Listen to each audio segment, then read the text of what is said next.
சங்கீதம் 90. தேவனுடைய மனுஷனாகிய மோசேயின் ஜெபம். ஆண்டவரே, தேவரீர் தலைமுறை தலைமுறையாக எங்களுக்கு அடைக்கலமானவர்.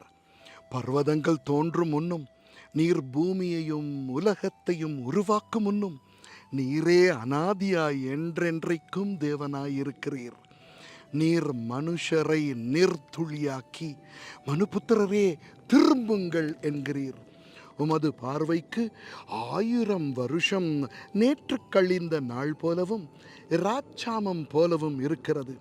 அவர்களை வெள்ளம் போல் வாரிக்கொண்டு போகிறீர். நித்திரைக்கு ஒத்திருக்கிறார்கள். காலையிலே முளைக்கிற புல்லுக்கு ஒப்பாயிருக்கிறார்கள்.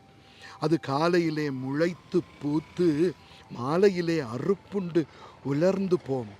நாங்கள் உமது கோபத்தினால் அழிந்து உமது உக்கிரத்தினால் கலங்கி போகிறோம். எங்கள் அக்கிரமங்களை உமக்கு முன்பாகவும் எங்கள் அந்தரங்க பாவங்களை உமது முகத்தின் வெளிச்சத்திலும் நிறுத்தி நீர்.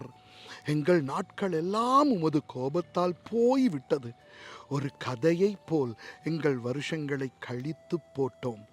எங்கள் ஆயுசு நாட்கள் 70 வருஷம். பெலத்தின் மிகுதியால் 80 வருஷமாயிருந்தாலும் அதன் மேன்மையானது வருத்தமும் சஞ்சலமுமே. அது சீக்கிரமாய் கடந்து போகிறது. நாங்களும் பறந்து போகிறோம்.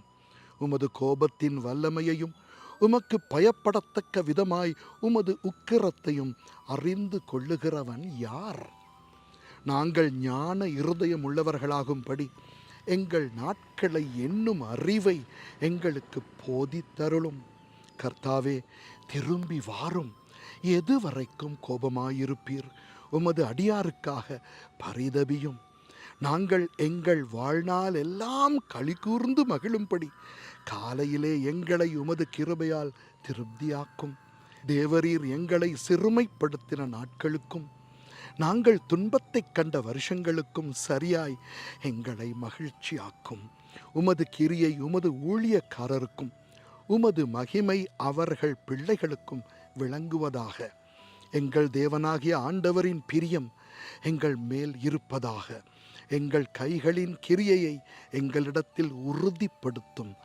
ஆம், எங்கள் கைகளின் கிரியையை எங்களிடத்தில் உறுதிப்படுத்தி அருளும். ஆமேன்.